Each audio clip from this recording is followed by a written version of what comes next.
Hey guys, it's Blake. Sorry, just hold on really quick. Just like trying to get everything caught up here, and man, we have between the markets are moving a little bit, election. How about this? Can you guys hear me? Okay. Can you guys hear me? All right. Yes. No. Yes. No. No. Sounds good. Okay. Hey, can you see me? All right. Well, I'll let you guys. I usually don't show myself, but I happen to actually shower. Yeah, I did shower today, so that's good.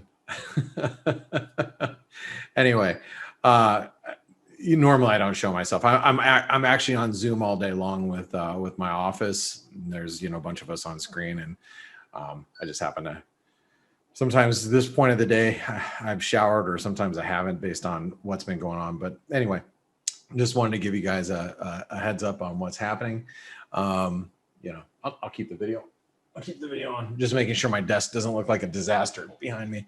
Because right here, what you don't see is these are all my screens, and I have my camera stuck in the middle of all the screens. So it's pointing down at me because I elevate everything. So I can sit back instead of slunch over in my desk. I sit back a little bit.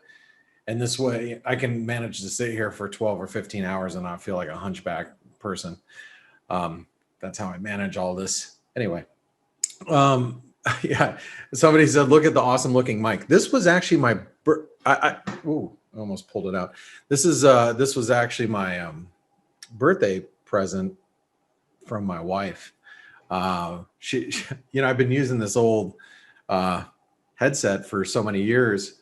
Same one. I just keep getting the same cheap one, because it worked fine. The sound was, everything worked. Everybody heard me. It's not like they needed, it's not like I'm doing a podcast or something. Anyway, and she got this one for me, which is cool. Her and the kids, they picked this one out. It's actually a really nice microphone. Too bad I'm not a singer, but you guys have heard me sing before. It's definitely not something that you want to hear on a daily basis, that's for sure. Okay, let's talk about where we're at with the market. So let's go to the S&P really quick. The S&P, this is obviously something that we were discussing in the chat rooms, is a bit of a risk. So we're coming up towards that resistance. Actually, I'm going to turn off the video because it is a little bit of a. Sorry, it annoys me just a little bit. So now I can pick my nose. So we're challenging this resistance. American stuff you watch. Whoa. Hey, did you guys hear Amanda? Come on, Amanda, turn on the video. No way, Jose. This happened the other day. Hang on. When I was clicking in to listen to the European webinar, and someone said they heard in the school. Now, why is that? I don't know. Well, you pop in as a as an attendee. Oh, there you are. No. You're actually in as a team member, so you can actually accidentally unmute yourself, and then we can hear what's going on. As you clearly are right now. Yeah, exactly. Right, so well, I'm going to put you on mute then. Okay. Hello, everybody. Yet again, for about the third time in history. I am real. The third time. I think so. Yeah, I think it's the third. It is the third time that people have heard your voice, aside from the every morning, the webinar starting. So anyway, good to hear you. Right, I'll let you go. I'll stick you on mute. Bye. All right. Bye. Well, she stuck me on mute and just kept the video going because she wants to see me. See, I get it. Video's off. Okay. All right. Let's get back to this. All right. So the S&P was nearing resistance. Now, I'm obviously a little hesitant about playing risk on the long side, and I've been kind of fading a lot of these moves because we haven't broken out yet. And do I think that Joe Biden's going to win the presidency?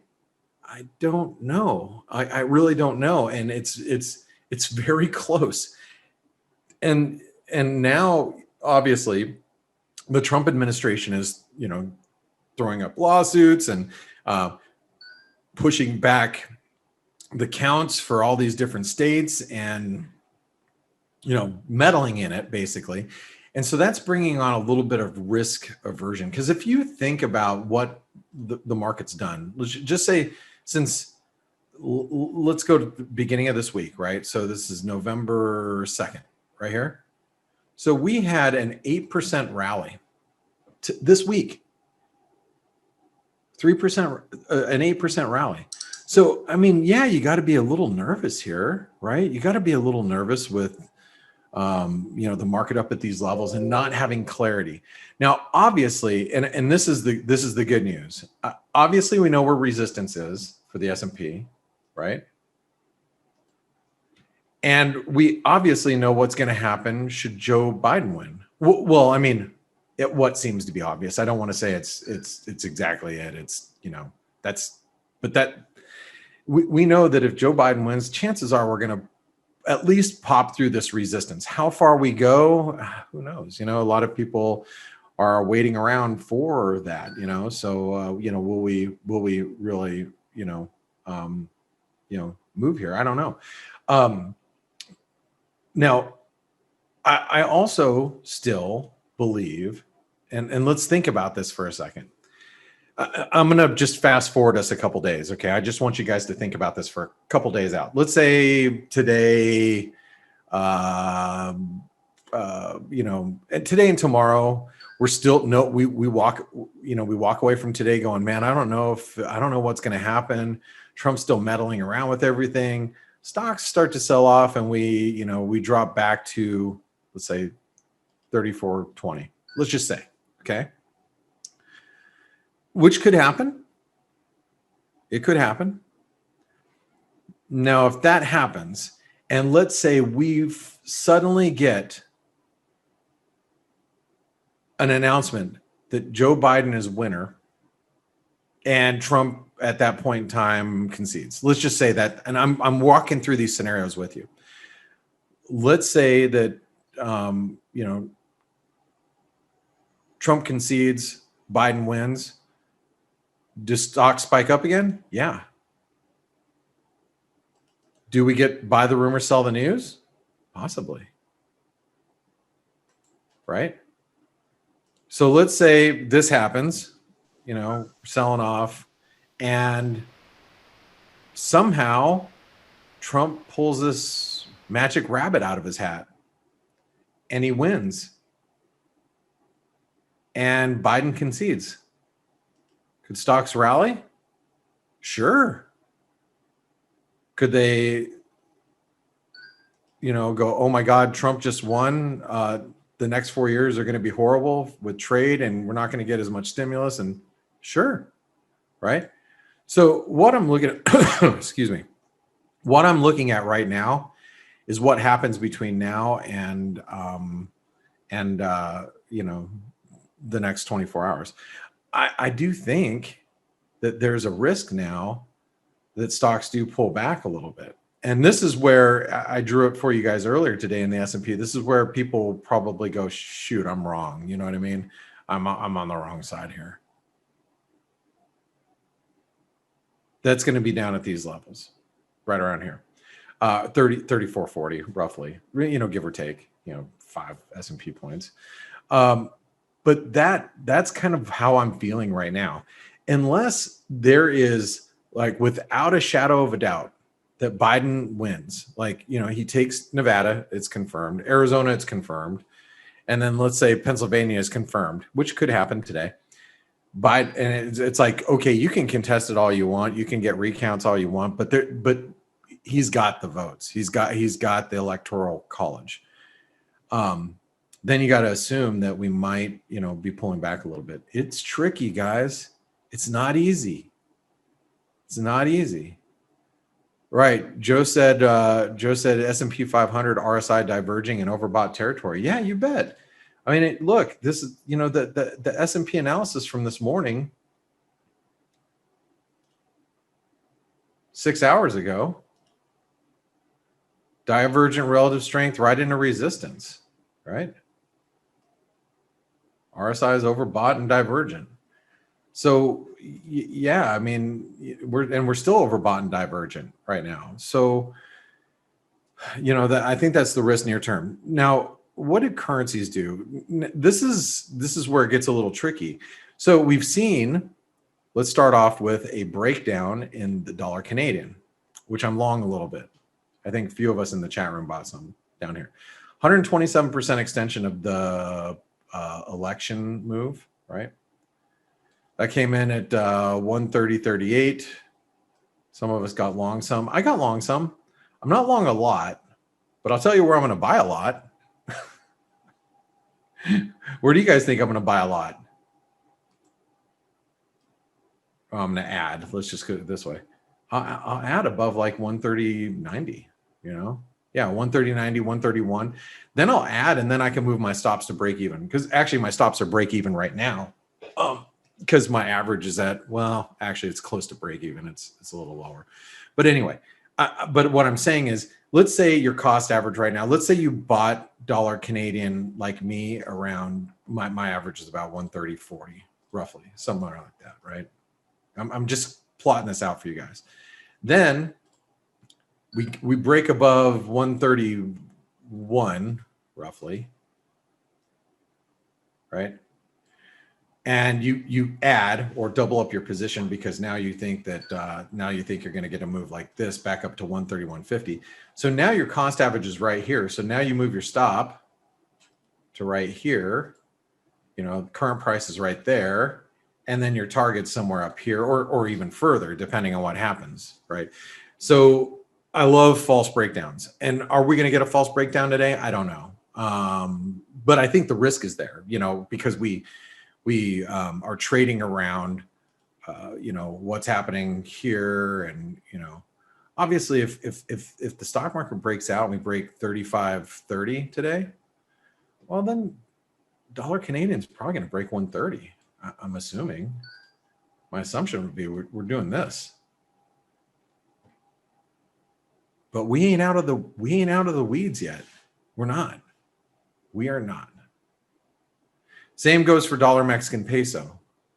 I mean, we just broke, by the way, Citi Tech, they did a short dollar Mexican peso at 20.97 yesterday. I think it's 20.97, 20.99. Oh, I'm sorry. Somewhere around there. So they were targeting 20.55. Didn't quite get hit. They hit the 127% extension of, oh, that was that move. They had a target of 20.55, which is probably around the 127% extension here. Hasn't quite reached, but this is the same issue.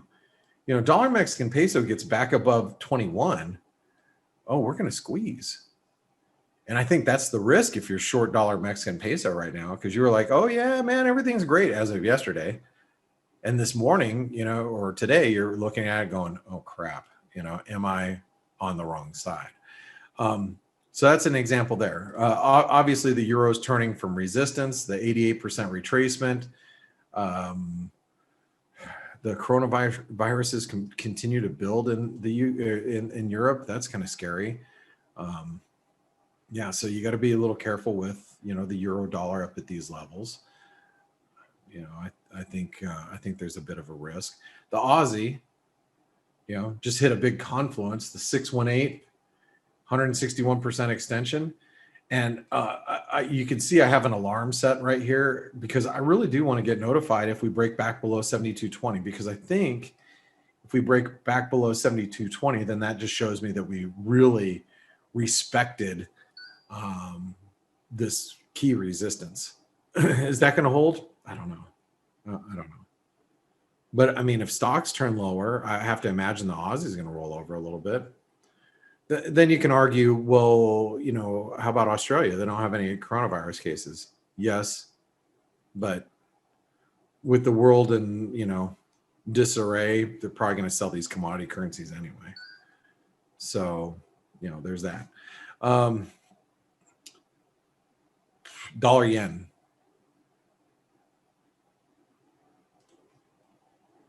Dollar yen's broken down. This is another one that could set up for a reversal, obviously, but shoot, man, if we get some risk aversion, you know, does the yen come back into favor? I don't know. Because I'm not sure how to play the yen. The yen's kind of a mystery to me. Although I was trying to short it all night last night, because I figured, well, you know, it was trading a little heavy, but I didn't get filled on any orders. But anyway, yeah, I mean, you know, the dollar yen looks like it's trading very heavy. We'd have to make it all the way back above 104 and change to reverse course of that. So, and I don't know if that's happening.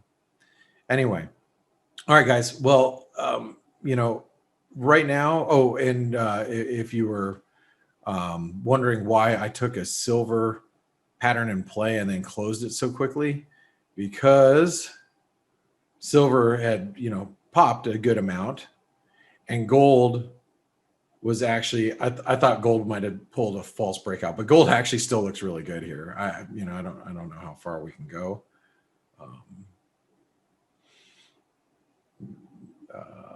Let's do this really quick, because I think we're approaching, yeah, we just hit the 127% extension.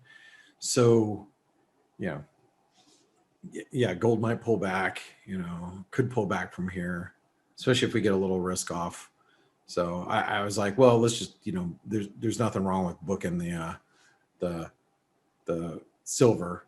And, you know, and I look at Aussie New Zealand. Aussie New Zealand is just ripping. Yesterday we stopped at the 107.20, and I'm like, okay, you know, got to be careful with that, because we couldn't close above it, so we pulled back a little bit, but now we've rallied again. So I mean, if you guys ended up sticking with it, good for you, because it still looks good. But yesterday we closed at 107.20, and I felt we might pull back, which we did a little bit, but since then it's ripped back higher. Anyway, guys, good luck. Thanks for always being here, and thanks for all the support. Jason said, Blake, disregard my question about the Aussie. Thanks for covering it. You're welcome. Have a great one, and we'll see you guys soon. All right. Bye-bye.